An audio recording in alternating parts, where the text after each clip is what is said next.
Hi there! Thank you so much for joining me today. This is Julie DiMatteo from thepaperpixie.com, and I'm an independent Stampin' Up! Demonstrator in the US. And in this video tutorial, I'm going to show you how to make this really adorable Ferrero or Lindor pop-up box.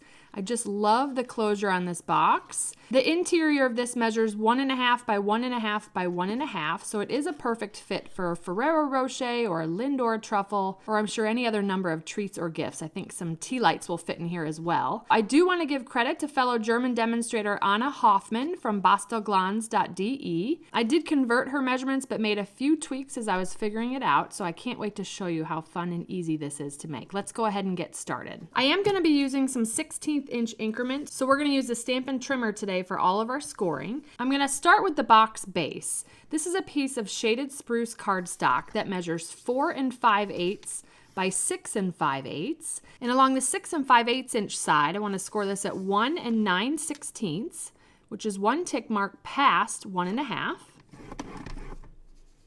3 1/8,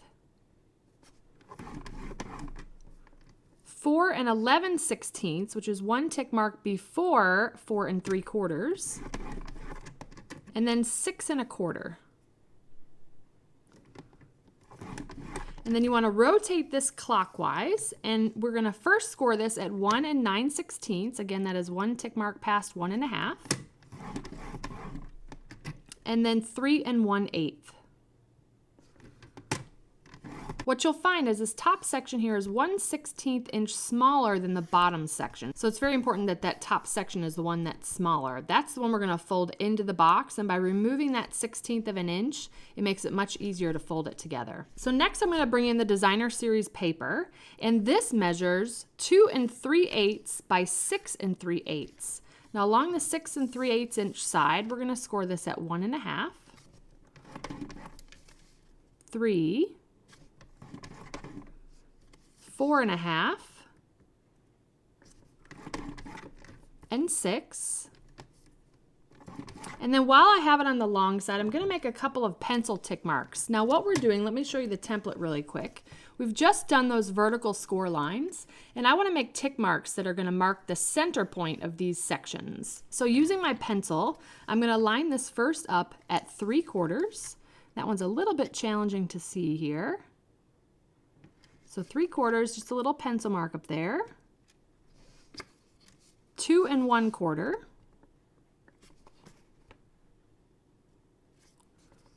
3 3/4. And 5 1/4.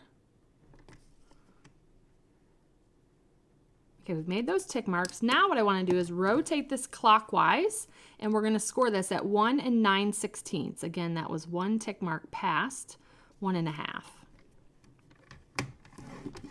Okay, so we're going to start with the shaded spruce. We're going to fold and burnish on all the score lines. All right, now here's the template. What we're going to do now is I'm going to start on the side tab here, and I'm going to go ahead and notch in on these two ends of this middle section. We're going to basically remove the outside corner rectangles. So I'm going to do that off the bottom. We'll get to this one once we get to the top. Now I'm going to cut up each of these vertical score lines, stopping at the horizontal score line. All right, and that's all you need to do for the bottom, so that's what we did here. Now I'm going to rotate this. As I cut up these vertical lines, I want to go ahead, I'm going to turn it this way. I'm going to make little notches here. So I'm going to miter or notch out all of these tabs. These are the tabs that are going to fold into the box. So by mitering these, it makes it close much nicer. So I'm going to go ahead and do that as I cut off this outside corner rectangle. So as you can see, I cut a slight angle there. Then I'm going to continue to do that all the way down. All right, so all the cutting and scoring is done. Let me show you that up next to the template. So we've notched in all of our sections here at the top, cut these sections here along the bottom, and then we have our little side tab here, which is also notched in. Now to put this together, I'm going to turn this on its back. I'm going to fold on the second score line from the left, and then just taking some liquid glue, I'm going to go ahead and put glue right there on that tab, and fold on the first score line from the right, and those should line up pretty nicely right there. All right, now starting with the bottom, here's our seam. So this is going to be the back panel. So I'm going to fold in the two sides, then the back, and then we'll put the front one down.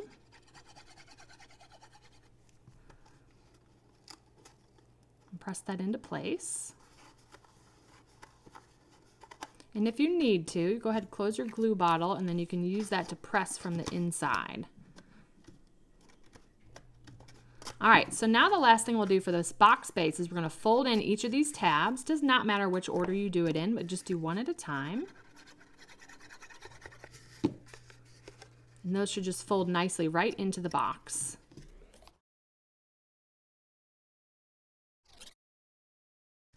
Now to reinforce that, you can just take your bone folder and press those into place. All right, so there is our adorable box base. Now let's work on the designer series paper interior. So I'm going to go ahead and fold and burnish on all the score lines first. That's going to help me see them a little bit better before we do the diagonal score lines. All right, now here's the template. I just want to show you what we're doing. So those little pencil marks we made in the center of these sections, we're going to take a ruler and then the take your pick tool, and we're going to meet up that little tick mark at the diagonal down to the intersection of the horizontal and vertical lines. We're going to do that in all 4 sections. So let me start with one. I'm going to take my stylus, put it where I want it to start, bring the ruler to it. And I know it's hard to see on the camera with the designer series paper, but you're going to score at the diagonal here down to where this score line meets the edge. And then we're going to continue to do that all the way down.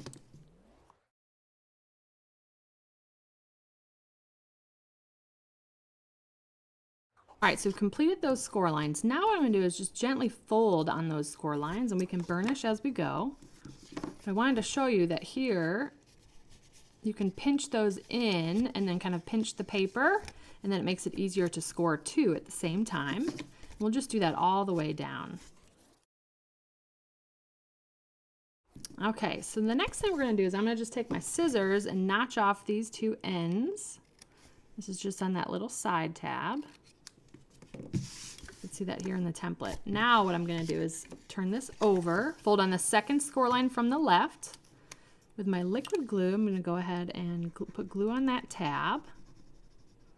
And then fold on the first score line from the right. Those should meet up. And then the last thing I want to do is just reinforce that fold here where we have our seam. That's going to be 2 pieces of paper there folding. So we just want to make sure that that folds nice and crisp. Okay, now I'm just going to make sure that this top is going to kind of pop in, just like so. All right, so next what we're going to do is bring our box base in. I'm going to dry fit it. Actually, I'm looking for the seam right now. So we want to meet up the seam to the seam and make sure that the box fits nicely. And it sure does. All right, so here's my trick for getting it in there and gluing it into place. So I'm just going to go ahead and put, let me show you in the template, just a little drizzle of liquid glue in the center of each of these panels. I'm not going to go all the way to the edges. We just need enough that it's going to tack it down into place.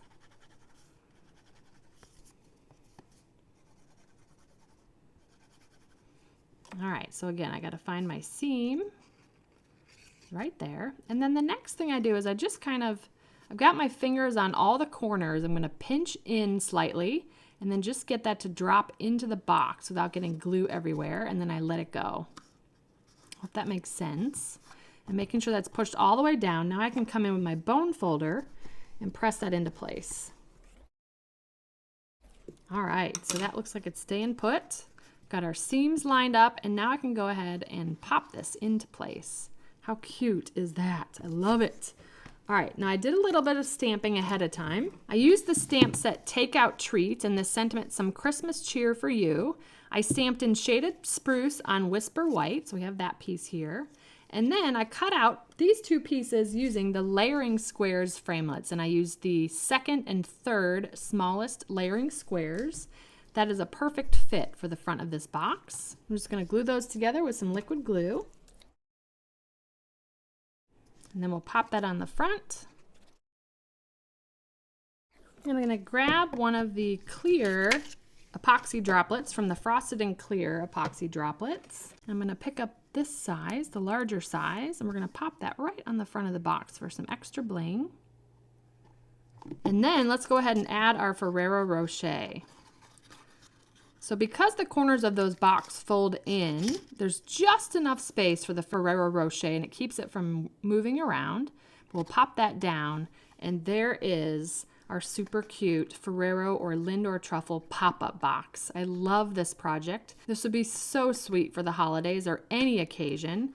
And it's fun and easy to make and really is a wow project. So thank you so much for joining me today. If you enjoyed this video, please give me a thumbs up and subscribe to my channel so you don't miss my next video. If you're interested in purchasing any of the Stampin' Up! Products I used today, they'll be linked in the description. And I'll also include a link to my detailed blog post with all project details, measurements, and a picture of the templates. I'd love to have you come visit me at thepaperpixie.com where I post projects every weekday to inspire you. I have options to subscribe to both my monthly newsletter as well as my daily blog updates, and I'd love to welcome you as a new subscriber. You can shop with me anytime at thepaperpixie.com/shop, and if you're interested in earning a discount on your Stampin' Up! Purchases, I'd love to have you join my team of Paper Pixies. You can purchase the starter kit at thepaperpixie.com/join. Thanks again for watching. I hope you have a wonderful and blessed day and happy holidays. Take care. Bye.